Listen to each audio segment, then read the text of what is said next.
Alright, imagine this. You're in traffic, glancing at the clock, heart rate creeping up as the minutes tick by. You're late. Again. Your phone buzzes, emails, messages, calendar reminders. There's a to-do list waiting. Laundry undone. Groceries low. And somehow, despite doing so much, you still feel behind. Sound familiar? Welcome to life in the 21st century, where everyone's always in a rush, always short on time, always sprinting just to stay in place. But here's the real question. Why? Why are we in such a hurry? Why does it feel like there's never enough time? And more importantly, was it always like this? Let's slow down and unpack the origins of our collective urgency. The invention of time pressure. For most of human history, people didn't even measure time the way we do now. The day was structured by nature, sunrise, sunset, the changing seasons. Time was flexible, communal, and deeply tied to rhythm, not precision. But that all began to change with industrialization. In the 18th and 19th centuries, as factories rose and railways stretched across countries, clock time became king. Trains had to run on schedules. Workers had to punch in and out. Time was no longer just a concept, it became currency. And with it came the idea of productivity.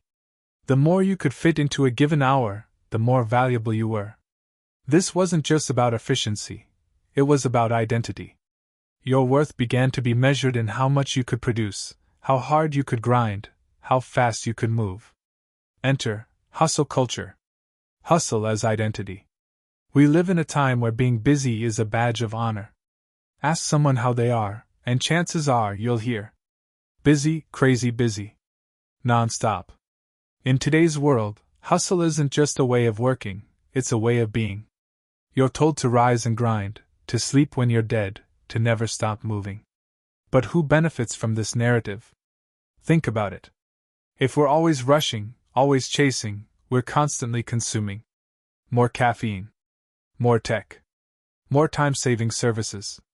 We're trapped in a loop where urgency fuels spending and exhaustion keeps us reaching for quick fixes. And underneath all of it is a deeper belief. If you're not moving fast, you're falling behind. Technology, helper or hijacker? Now, let's talk about tech. Our phones promised us more control, more flexibility, more time. But what we got was more noise. Apps buzz, emails ping, timelines scroll endlessly. There's no end to the stream. No natural stopping point. Every moment is filled with content, tasks, distractions. The average person touches their phone 2,617 times a day. That's not a habit. That's a relationship. And the result? A constant low-level panic. The feeling that you're always missing something. That there's something urgent just around the corner. That the next notification might be the one you can't ignore. The myth of time scarcity. Here's something wild. We have more free time today than almost any generation in history. That's right. Thanks to automation, shorter work hours, and digital convenience, we technically have more disposable time than our ancestors. So why do we feel so much busier? Because it's not about actual time, it's about perceived time. This is what psychologists call time scarcity. When we believe we don't have enough time, we act as though we're always behind, even if the calendar says otherwise. It's a mindset, and it changes everything. It makes you less patient, more anxious, and more likely to say yes to things you don't actually want to do. And that scarcity mentality? It's deeply profitable. The economy of speed. Fast food.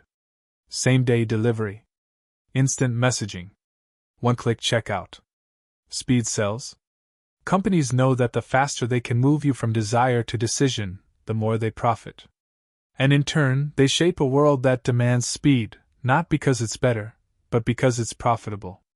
Think about the last time you were frustrated because a video buffered for more than 5 seconds. That impatience? It's manufactured. Trained profitable. We've been conditioned to believe that faster equals better, even when it doesn't. What constant rushing does to your brain. Let's talk impact.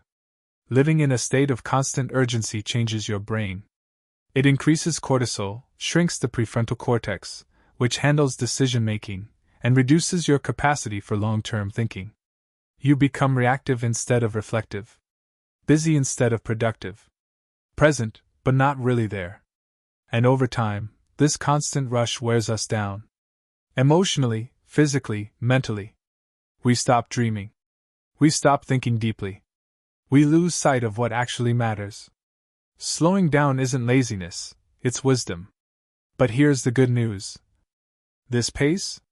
It's not inevitable, it's not law, it's a choice, one we've been sold, but don't have to buy into. Cultures all around the world move differently. In Denmark, there's hygge, the art of cozy, unhurried living. In Italy, there's dolce far niente, the sweetness of doing nothing. In Japan, ma is the space between things, a pause that gives life meaning. Slowing down doesn't mean giving up. It means choosing what matters over what screams the loudest. Reclaiming your time. So how do we fight back against the rush? Not with productivity hacks. Not with time management apps.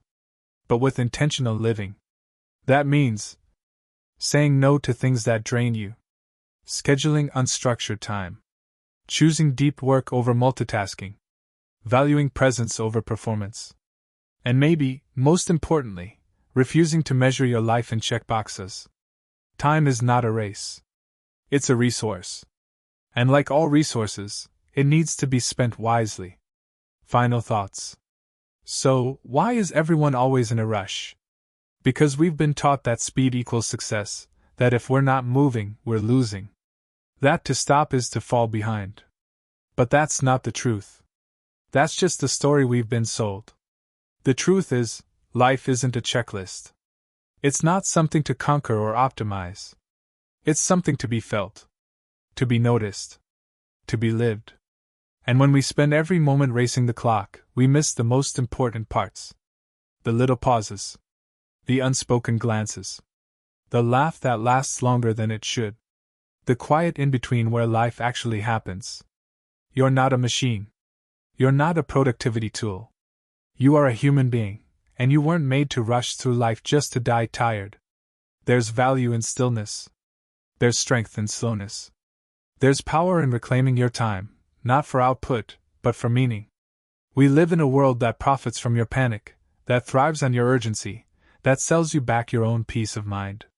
But you don't have to buy it. You can choose something different. Because in the end, nobody remembers how many emails you answered, how many tasks you ticked off, how many late nights you pulled for someone else's deadline. They remember the way you made them feel. The time you gave freely. The moments you were truly there. And if that's not worth slowing down for, what is? And hey, if you found this deep dive into hustle culture, time scarcity, and the rush of modern life eye-opening, make sure to like, subscribe, and share it with someone who needs a breather. We've got more long-form explorations coming, unpacking the systems that shape our lives, the myths we live by, and the truths we tend to overlook. Stay curious. Stay kind. And I'll see you in the next one.